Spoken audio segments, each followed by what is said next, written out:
Mbrëm në shoqatën e SNAF ishte ministra në detyrë Mimosa Kusari Lila e bashkëshuqëruar me zëvendës ministrën e kulturës Nora Arapi Krasniqi dhe kandidatët për deputet nga radha televizjes vetëvendosje në Prizren.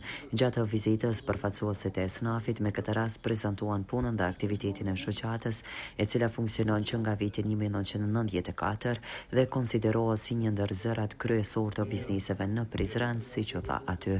Shoqata bashkëpunon me institucionet të nivelit lokal dhe qendror, duke shërbyer edhe si mekanizëm ndërmjetësues përmjet të fuqizimit të sektorit privat. Dhe ka një bashkëfuqizim të shkëlqyeshëm në Turqinë, ku atje mundësojnë edhe shumë kualifikime. Në komunën tonë tu e kqyr edhe tu e pas bashkëpunim me nivelin lokal, po ashtu edhe me nivelin qendror. Ndonjëherë po na dëgjojnë, ndonjëherë nuk po na dëgjojnë, e kështu që po vinë këto zgjedhjet. Bile po shihemi se kur po shkojnë zgjedhjet po na harroni, them ose politik institucional me të vërtet është tu na hasur probleme, shqetësime të mëdha, jo vetëm për bizneset që operojnë këtu në vend, po ashtu edhe për investitorë të mundshëm. Ne kemi pas ju pedini edhe një forum ekonomik që keni bisedu edhe me ambasadorin turk, edhe ne jemi në pjesë e asaj forumit, që do të mbahet, po puna e kësaj qeverisë edhe ju falenderoj juve me njerë sa erdhët në sa e morët detyrën, ne keni pranuar edhe ministrin. Pastaj të pranishmit u informuan gjithashtu për programat dhe format e ndryshme të mbështetjes shtetërore për zhvillimin e ndërmarrjeve. Po, ja që disa situata duhet me i marrë ashtu si vinë, përpjekje kemi bo për mos me shku në zgjedhje, jemi ballafaqu tash, zgjedhjet janë elementi kryesor ose baza e një shteti demokratik. Fatmirësisht mundemi me thonë që jemi demokraci funksionale dhe që po zgjedhjet janë duhet ish dash me qenë një rikonfirmim i vullnetit qytetarëve dhe një pune që është nisë ma heret. Unë e kem pas në plan për me ardhë në SNAF, pa proces zgjedhor, si e dini kemi drejtoj me ministrin e cila e ka edhe në portofoljen e vetë zejtarin edhe shoqatat e bizneseve, edhe jemi mundu paraprakisht me caktu një takim, keni dinamik e madhe në aspektin pozitiv, po them, por që ratash kjo situatë u pam. Me ministri ju në besoj që mundemi edhe e kemi të më thonë rendin me diskutu ligjin për zejtarin, ligjin për odat zejtare, kjo është edhe fokusin tonë, edhe një prej veprimtarive, aktiviteteve tepër të rëndësishme, si në aspektin e zhvillimit ekonomik, nxitjes turizmit, promovimit vlerave të vendit, kulturës tonë e gjithashtu edhe zgjatjes së veprimtarisë ekonomike edhe të grupe që janë më të marginalizume. Po në të njëjtin kohë edhe inspektoratet nuk kanë punën në rregull shkodosht. Tash është një iniciativë, me sa e di që inspektoratet centralizohen me një farë aspekti se brenda komunave ka probleme pastaj.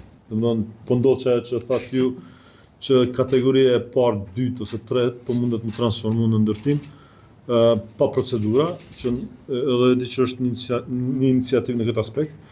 Në anën tjetër, kjo bujqësia do të me qenë profitabile me një farë aspekti që njerëzit edhe me mbrojt këto. E në atë aspekt, qeveria ka bo shumë hapa në këtë fushë që do të me këty rëndësinë e bujqësisë dhe prodhimit vendor në bujqësi. Tash janë rrit prap subvencionet për bujqësi, mendoj që dita ditës edhe normal. Shpresoj që sa më shumë qytetarë të jenë vetdijen e juaj. Dhe dje kemi hapur thirrjen për mbështetje në fushën e trashëgimisë kulturore.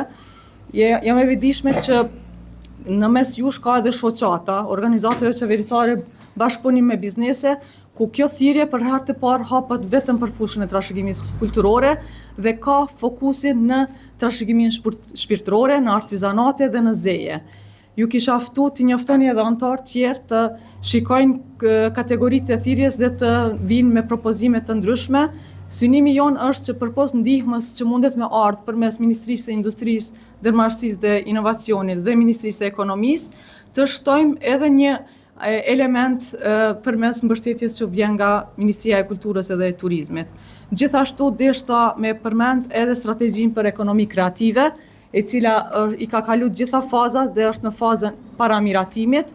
Synimi është që tërë kjo histori, tradit dhe potencial ta ketë edhe këtë vullën e industrisë kreative, e cila është një prej sektorëve më me hovë në krejt botën, ku në Ballkan Kosova është prinë e para, sa i përket programeve dhe politikë bërjes për industrinë kreative. Edhe besoj që edhe në mesin e juaj një dhe shumë anëtar të cilët kanë kriju inovacion përmes zhvillimit të biznesit të tyre. Vërtet po na vjen keq edhe me fol, sepse kur zhon horizont s'po shihet që ka diçka konkrete. Mu vjen keq që Prizreni edhe për ka potenciali që e ka, qoftë territori, qoftë popullata, e qoftë në kuptimin e qarkullimit dhe të bërit biznes, është komuna e dytë më rëndësishme pas kryeqytetit. Dhe vazhdon të jetë njëra ndër komunat, marrë parasysh rëndësinë të vetme në Kosovë që nuk ka një hapësirë ku bizneset, prodhuesit tanë, firmat që veprojnë, operatorët ekonomik nuk kanë një hapësirë komunën me ushtru veprimtarinë e tyre. Na vitin e kaluar kemi pas një vit shumë aktiv në kuptimin e fushatës, që prapë po kaloj, edhe më ka ra shumë i vizitu mu lagjet për rreth qytetit, fshatrat, ku zhvillojnë aktivitet ekonomik dhe me pa drejt për drejt se në çfarë kushte zhvillohet ai aktivitet. Është me të vërtetë për keqardhje. Në për shtëpia, në për bodrume zhvillohet, domethënë veprimtaria aty. Është një kompani që na mburemi aty me Petrokebul, edhe na shpesh vizitojmë edhe cili do ambasador ose mysafir që vjen na vizitojmë fabrikën, edhe me të vërtetë për keqardhje është se në çfarë vështirësi unë të bëj atë punë, edhe flamurin e Kosovës unë të palu, jo vetëm Kosovë, po domethënë Ballkan edhe jo të marrë në panajiret më të mëdha të Evropës që po organizojnë. Është për keqardhje me pa të ajo kompani hyr katin e parë, hyr katin e dytë, atë është hapësira, është shumë edhe ata njëna prej shembujve që kanë interesim për muzgjanon. Esnafa numëron rreth 400 anëtar, përfshirë edhe kompani të mëdha që operojnë me sukses në Kosovë dhe jashtë saj. Nuk e di a ekziston ndonjë vend tjetër ku prodhuesi kërkon të barazohet me tregtarin. E kundërta ndodh. Jo të barazohet, por së paku të afrohet. Por te na kërkojmë. Me të vërtet kemi probleme të mëdha.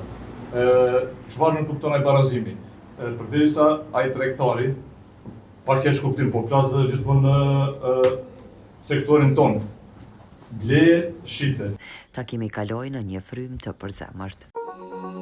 Rizam Holding, fabrika e re e bllokave Izoblok, Krush e vogël. Me Izoblok ndërto dhe për pompa mos harxho. Ndërto me Izoblok të ri, 25-she.